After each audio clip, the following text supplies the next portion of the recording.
বাংলাদেশের সেনাবাহিনী হচ্ছে জুলাই গণ অভ্যুত্থানের পক্ষে যারা দাঁড়িয়েছে তারাই আমাদের সেনাবাহিনী। বাংলাদেশের জনগণকে আর দেশপ্রেমিক সেনাবাহিনীকে মুখোমুখি দাঁড় করানো চলবে না। এই বাংলাদেশে গুম খুনের সাথে ইন্ডিয়ান এজেন্সি জড়িত, ভিকটিমরা নিজে বলেছে। অতি দ্রুত বাংলাদেশ সরকারকে ইন্ডিয়ার বিরুদ্ধে আন্তর্জাতিক আদালতে মামলা করতে হবে। ইনকিলাব মঞ্চের পক্ষ থেকে 5 দফা দাবি ঘোষণা করছি। অতি দ্রুত ইন্টারিম সরকারকে এই ব্যাপারে ব্যবস্থা গ্রহণ করতে হবে। নাম্বার 1, যেই সমস্ত যাদের বিরুদ্ধে অভিযোগ করা হয়েছে আন্তর্জাতিক অপরাধ ট্রাইব্যুনাল থেকে, অনতি বিলম্বে তাদেরকে কোনো কালক্ষেপণ ছাড়া গ্রেপ্তার করতে হবে। আপনারা জানেন বাংলাদেশের আইনে যখন ওয়ারেন্ট জারি হয়ে যায় তাদেরকে চাকরিতে থাকার কোনো অবস্থা নাই। এই বৃহস্পতিবারও তারা অফিস করেছে আর্মিতে, আমরা জানি। আগামীকালকে রবিবার, এই জন্য আজকে আমরা শনিবার প্রেস মিট করলাম। হয়তো আমরা ধরে নিচ্ছি কৌশলে তাদেরকে ডিসমিস করে দেওয়া হবে, অথবা তাদেরকে সাথে সাথে সেই এক্সিট দেওয়া হবে। শুধু ডিসমিস করে দেওয়া চলবে না, আর্মির নিজের দায়িত্ব হলো তাদেরকে ডিসমিস করে দিয়ে অতি দ্রুত আদালতের হাতে তুলে দিতে হবে। নাম্বার 2, আপনাদের মাধ্যমে বলেছি, গুম কমিশন সরাসরি প্রতিবেদন দিয়েছে এই বাংলাদেশে গুম খুনের সাথে ইন্ডিয়ান এজেন্সি জড়িত, ভিকটিমরা নিজে বলেছে। অতি দ্রুত বাংলাদেশ সরকারকে ইন্ডিয়ার বিরুদ্ধে আন্তর্জাতিক আদালতে মামলা করতে হবে। আমরা অবাক হলাম, যেখানে ভিকটিমরা প্রত্যেকে বলছেন, পিলখানার ভিকটিমরা, জুলাইয়ের ভিকটিমরা, যারা বলছেন এই গুমের ভিকটিমরা, যাতে তাদেরকে হিন্দিভাষী অফিসাররা তাদেরকে গুমের সাথে জড়িত। তাহলে এই ভিকটিমরা যেহেতু বেঁচে আছেন, এখন পর্যন্ত বাংলাদেশ সরকার কেন আন্তর্জাতিক অপরাধ আদালতে ইন্ডিয়ার বিরুদ্ধে মামলা করবে না? যদি বাংলাদেশের বিএনপি, জামাতে ইসলামীও কনভিন্সড হয়ে যায়, এই ইন্টারিমের তো দায় বিএনপি আর জামাতের প্রতি না, তার তো দায় শহীদদের প্রতি, তার তো দায় ইনসাফের প্রতি। আমরা অতি দ্রুত দাবি জানাচ্ছি এই সরকার ইন্ডিয়ার এই ভয়াবহ অপরাধের বিরুদ্ধে অতি দ্রুত যেন আন্তর্জাতিক আদালতে মামলা করেন। 3,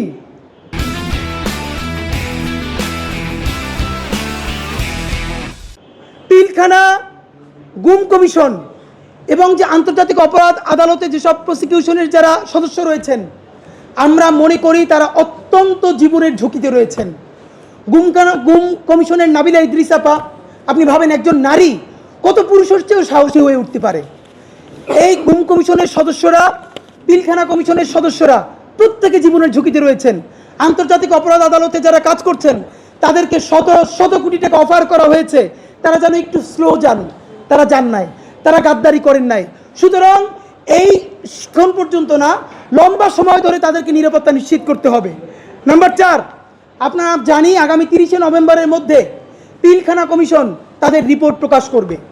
আপনাদের মাধ্যমে আমরা সুস্পষ্টভাবে জানাতে চাই, পিলখানা কমিশন আমরা যতদূর জানি জেলখানায় যেই সব আসামিরা রয়েছেন, যারা ভিকটিম রয়েছেন, যেই সব সৈনিক যাদের অনেকদিন জেল হয়েছে, তাদের সাথেও ঘন্টার পরে ঘন্টা জবানবন্দি নিয়েছেন। এই যেই সব সৈনিকরা এই হত্যাকাণ্ড চোখের সামনে দেখেছেন, তারা পিলখানা কমিশনকে কি বলেছেন, এই প্রত্যেকটা বক্তব্য সহকারে পিলখানা কমিশনের পুরো বক্তব্য কোনো ধরনের কাটছাট ছাড়া জাতির সামনে প্রকাশ করতে হবে। এবং যদি সেটা প্রকাশ করতে গিয়ে আর্মি হোক, ডিজিএফআই হোক, এনএসআই হোক, যার নাম সামনে আসুক, যদি কোনোভাবে সেটাকে ব্যাহত করা হয়, তাহলে আমরা কিন্তু খুব খারাপভাবে হলেও, জীবনের ঝুঁকি নিয়ে হলেও আমরা কিন্তু রাজপথে দাঁড়াবো। সুতরাং বাংলাদেশের জনগণকে দেশপ্রেমিক কোনো বাহিনীর বিরুদ্ধে আপনারা দাঁড় করাবেন না, এটা আপনাদের কাছে আমাদের অনুরোধ।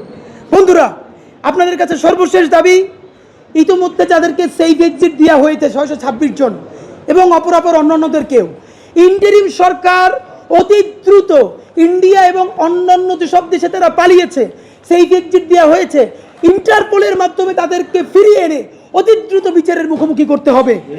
সর্বশেষ বলতে চাই, বাংলাদেশের জনগণকে আর দেশপ্রেমিক সেনাবাহিনীকে মুখোমুখি দাঁড় করানো চলবে না। কিছু গণহত্যাকারী, লুটেরা, পাচারকারী, গুমকারী 25 জন 30 জন জেনারেল মানে বাংলাদেশের আপামর সেনাবাহিনী নয়। বাংলাদেশের সেনাবাহিনী হচ্ছে জুলাই গণ অভ্যুত্থানের পক্ষে যারা দাঁড়িয়েছে তারাই আমাদের সেনাবাহিনী। সুতরাং সেনাবাহিনীর সাথে বাংলাদেশের দেশপ্রেমিক মানুষের সাথে কোনো সমস্যা নাই, আমরা সবাই একসাথে আছি। আমাদের কমন শত্রু গণহত্যাকারী আওয়ামী লীগ, দিল্লির সেবাদার সেই সমস্ত জেনারেলরা যারা বাংলাদেশকে ধ্বংস করেছে।